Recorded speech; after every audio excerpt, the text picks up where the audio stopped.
As I stand here looking out my kitchen window, I find myself humming that old classic by one of my favorite artists, Tina Turner. What's love got to do with it? Mm. And if you really listen to the words, you hear more than a melody. You hear a woman protecting her heart. You hear the residue of disappointment, and you hear someone trying to define love so it won't hurt so much. Oh, I get it. I do. But as a seasoned woman who have lived and is still learning, my answer is different. Love has everything to do with it. Not just romantic love, not just intimate relationship. Love has everything to do with life. I remember I wrote a short poem, and it speaks to where I am in this season. I've been a traveler over many unseen roads, stopping at hearts that were never meant to keep me, refueling in places that called themselves love, but left me running on empty far too soon. Now I desire something different, not a pit stop, not a layover, but a destination. A place where love is not borrowed, but built, not temporary, but my destination. I no longer want love to visit me. I want it to be a place I call home. Mm. Have you ever been treating love like a temporary stop instead of a lifelong destination? Have you ever settled for attention and called it affection? Or maybe have you been afraid to love deeply because of what it might cost you and what it have cost you before? Love is not just a feeling. It has something to do with you and the biology in which we was made, and also in the way we think. And it's chemicals in our body that affect the emotion that we call love. Dopamine, that's a chemical that gives you pleasure and reward. Serotonin, emotion, no stability. Oxytocin for bonding and trust. But here's the truth. If your past has been filled with traumas, neglect, or broken relationships, your brain can actually associate love with pain instead of safety. That is why some of us push away when it gets real. Or we even choose unhealthy partners, creating a relationship that would only cause sabotage. Or we don't even recognize healthy love when it shows up. So if you're struggling with love, it's not just emotional. It's a neurological condition. And good news, you can rewire it. There's layers of love.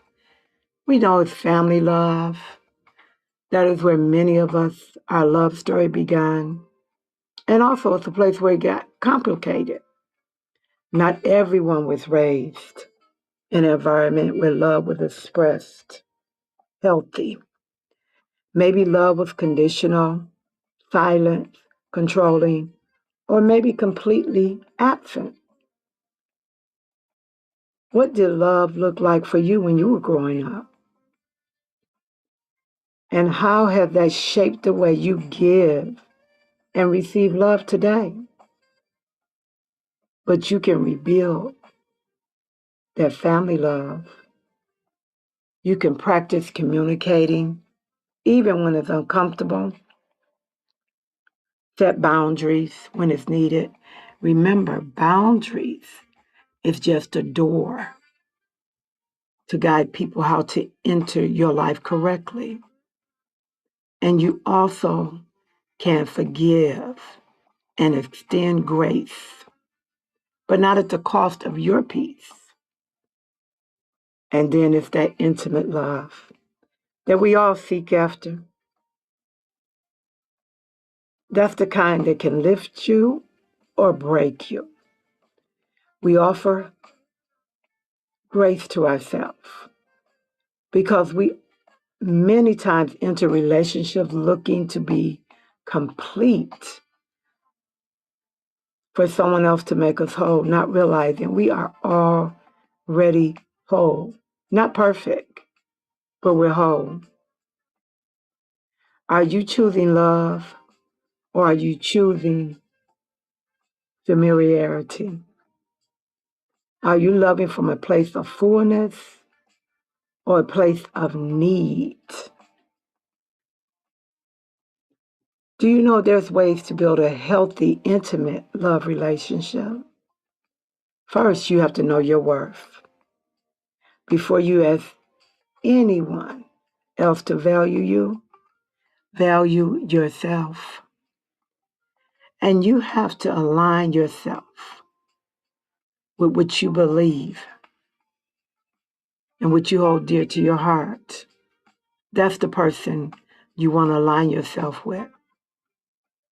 Communicate your needs clearly. First, you have to know your needs. So do some work on yourself.